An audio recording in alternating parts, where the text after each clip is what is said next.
இந்த சம்மு பார்த்தீங்கன்னா, இங்க நம்பர்லாம் குடுத்துருக்காங்கல்ல, இத வந்து இலக்கங்களின் அடிப்படையில வந்து ஏறு வரிசையில ஏற சொல்றாங்க. இலக்கங்கள்னா என்னன்னா, இங்க ஒவ்வொரு இது இருக்கு இல்லையா? இதுதான். இந்த 4, 3, 5 இதுதான் வந்து இலக்கங்கள்னு சொல்லுவாங்க. அது ஒவ்வொன்த்தையும் வந்து ஏறு வரிசையில ஏற சொல்றாங்க. அதாவது இங்க இருக்கு இல்லையா? 4, 3, 5 வந்து சின்னதுலேருந்து பெருசு ஏறணும். 3, 4, 5 2 to 4 வந்து எதுவும் பண்ண முடியாது. அது ஏற்கனவே ஏறு வரிசையில் தான் இருக்குது. அப்படியே வச்சுங்க.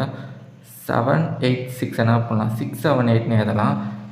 8, 2, 3 வந்து 2, 3, 8ன்னு எழுதலாம். இப்போ எது கேட்குறாங்கன்னா, இந்த மாதிரி எழுதுனதுக்கப்புறம் எது வந்து பெருசுன்னு கேட்குறாங்க. எது இருக்கிறதுலே பெருசுன்னு பார்த்தீங்கன்னா, இது 678 இதுதான் பெருசு.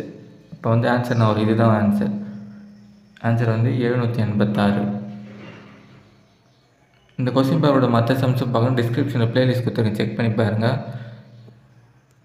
Previous year maths question paper பார்க்கணும்னு சேனலோட பிளேலிஸ்ட் செக் பண்ணி பார்த்தீங்கன்னா கொஸ்டின் பேப்பர் வைஸ் நான் வந்து மேக்ஸ் போட்டிருப்பேன்.